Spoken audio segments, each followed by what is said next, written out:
তো hello guys, welcome back to my channel. আশা করছি তোমরা সকলেই খুব ভালো আছো। আমিও কিন্তু খুব ভালো আছি। আবার গোপাল পুজোর একটা ব্লগ নিয়ে চলে এসেছি গোপালের জন্মদিনে। তো দেখো, আমি আমার ঠাকুর ঘরে সব দেবতাদেরকে ফুল মালা দিয়ে সাজিয়ে নিয়েছি আগে।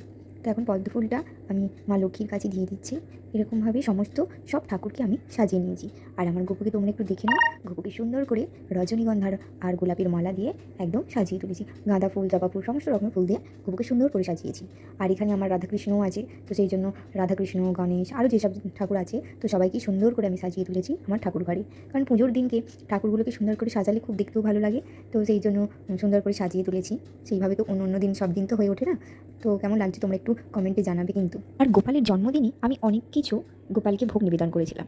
এখানে 48 রকমের জিনিস, সমস্ত প্রিয় রান্নাগুলি আমি করেছিলাম, যেগুলো খেতে পছন্দ করে। আর যতটা পেরেছিলাম করেছিলাম। আর এখানে ব্রাহ্মণ পুজো করছে, যে দেখো তোমরা, ব্রাহ্মণ এসেছে, সব কিছু পুজো করে দিচ্ছে। পুজোর পর আমার গোপালকে কত সুন্দর লাগছে শুধু দেখো। তারপর সন্ধ্যাবেলায় আমি একটু আরতি করে নিচ্ছি সমস্ত ভগবানীদের, দেখতে পাচ্ছ। এটা সন্ধ্যেবেলায় একটু আরতি, ধূপ, কর্পূর দিয়ে একটু আরতি যেটা করে, ওগুলো আমি একটু করে নিয়েছি সব ভগবানের উদ্দেশ্যে।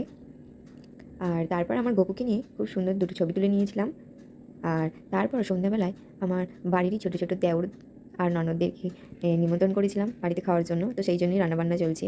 আর যেহেতু নিরামিষ ছিল, লুচি, কুমড়োর তরকারি আর পনির দিয়ে কাবলি ছোলা, সাথে ছিল চাটনি, পাঁপড়, মিষ্টি, সন্দেশ। এই জন্য সবাই এসে গেছে। ভিডিওটা যদি ভালো লাগে একটা লাইক, কমেন্ট, শেয়ার, সাবস্ক্রাইব করতে ভুলো না।